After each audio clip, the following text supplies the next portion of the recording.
किसान मुर्गी के सारे अंडों का ऑमलेट बनाकर खा जाता है। किसान का फिर भी पेट नहीं भरता है तो किसान कबूतर को अंडे देने को कहता है। कबूतर डर के मारे बहुत सारे अंडे देता है। फिर किसान अंडों का आमलेट बर्गर बनाकर खा जाता है। किसान का पेट भर जाता है, लेकिन अब किसान के पेट में बहुत दर्द होने लगता है तो किसान कबूतर को एक किसान के पास बहुत सारी मुर्गी थी और मुर्गी बहुत सारे अंडे देती थी।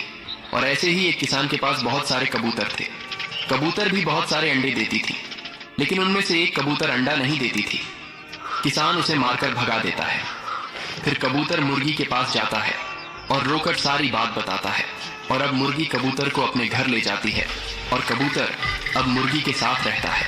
फिर लाइक सब्सक्राइब नहीं किया। ये कबूतर बड़े ऊंचे टावर के ऊपर घोंसला बनाती है। यहाँ से नजारा काफी खूबसूरत दिखता था, लेकिन खतरा भी था क्योंकि यह से प्लेन और ट्रेन गुजरते थे। फिर एक दिन कबूतर दाना लेने जाती है। जब कबूतर दाना चुग रही होती है कि अचानक पेट में दर्द होता है और कबूतर बेहोश हो जाती है। जब कबूतर जागती है तो देखती है कि उसने बहुत सारे अंडे दिए हैं। कबूतर जल्दी से अपना घोंसला लेने जाती है, लेकिन टावर पर कबूतर का घोंसला गायब होता है। लेकिन यहाँ ये हरामी बाज कबूतर के अंडों को फोड़ कर खा रहा होता है। जब कबूतर खाली हाथ वापसी आती है तो देखती है एक गांव में बहुत सारे मुर्गी थे, लेकिन एक किसान हर दिन एक मुर्गी का चिकन बेचता था। मुर्गियों डर डर के जीती थी। हर मुर्गी जानती थी कि एक दिन उसका भी टाइम आएगा। एक दिन एक मुर्गी एक अंडा देती है, फिर उसमें से चूजा निकलता है। मुर्गी को डर था कि एक दिन उसके बच्चे को भी मार देगा, इसलिए रात के अंधेरे में मुर्गी चूजे को जंगल छोड़ आती है। चूजा चलते हुए सुबह एक कबूतर के पास पहुंच जाता है और कबूतर चूजा को अपने घोंसले में रख लेती है। मुर्गी एक किसान के पास बहुत बड़ी मुर्गी थी, वो अंडे नहीं देती थी,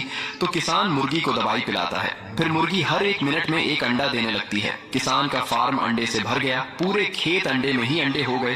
किसान और मुर्गी परेशान हो गए। फिर किसान अंडों को भरकर शहर ले गया और अब सारे दुकानों में अंडे ही अंडे हो गए। फिर भी मुर्गी ने अंडे देना बंद नहीं किया।